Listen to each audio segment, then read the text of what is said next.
People, I'm back again. Apologies for the technical difficulties, but yeah, part two of Lauren Koscielny's announcing his retirement.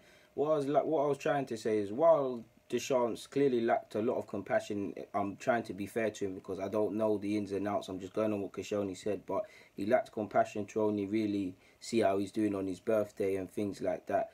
But while I feel a lot of anger for Koscielny for that, on the other hand, like I was trying to say, the world never stops spinning, and that's something I've actually had to deal with in my life. The world, good or bad, regardless of, it's sad, but God forbid, I don't even want to make mad examples. Let's just say you got the maddest of illness, your family got this illness, you've watched your parents, everybody die in your family, mad tragedy, or you broke your leg, you can't work, mad tragedy. I'm not having sympathy with that. It's upsetting.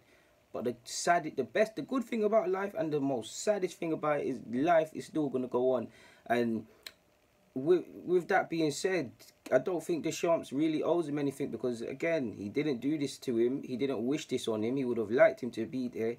Regardless of these injuries, he still needs to, arguably, you could argue, have to work double the time now to find, obviously it's not exactly that Rami was there, but to find a replacement for Koscielny, assuming Koscielny was going to start for him at the World Cup. On top of the many other issues, there's obviously people like myself, quite rightly so, he turned around. I still question him tactically, but at the end of the day, he showed a tactical masterclass of sorts here and there at the World Cup, and he won the World Cup. So he had to answer people like me saying that. He had to answer people in his homeland where the criticism was arguably higher. He had to answer questions of himself. He had to justify the attacking players. He had to pattern how the attacking players play, the defense play, how it all comes together.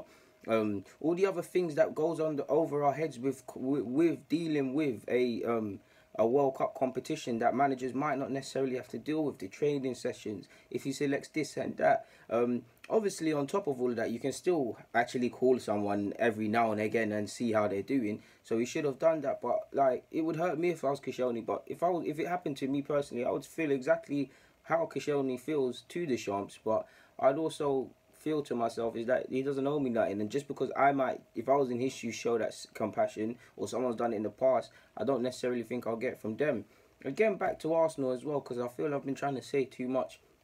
From Koscielny, you kind of wonder what you're thinking in regards to your future at Arsenal, because my bias or everyone's narrative would be he's just turned 33. He can play a role of sorts and probably retire here and then, or when his contract finishes in 2020, seek a move elsewhere and retire in France. But if we're being honest, it looks like a squad thing or something like that.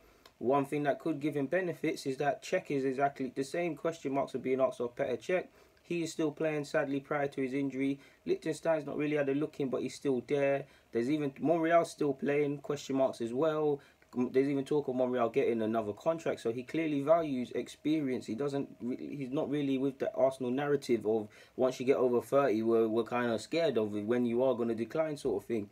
So there's that. There's encouragement to believe he could still have a future of sorts at Arsenal, and if this season, if he gets back fit, gets his place in the side, and then probably next season, next season would be his last season. Next season would be his last season. A lot of people, next season would be his last season.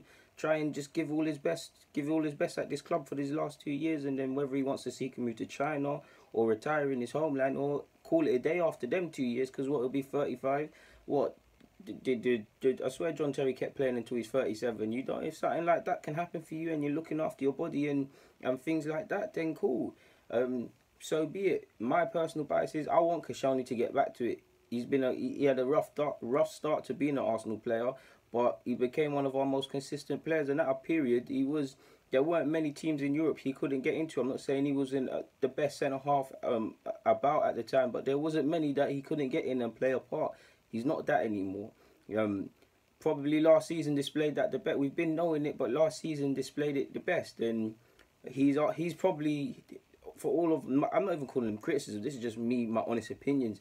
I want him to get back, but arguably, based on how he's been speaking and how I've talked about what he said on these last two vids, there's not one thing people can say that he hasn't said to himself or been harsher on himself. I like an underdog, so I'd like him to get back, fight, adapt his game as he gets older as well, because I personally believe because he's not as agile anymore, and when he was fit, it was evident.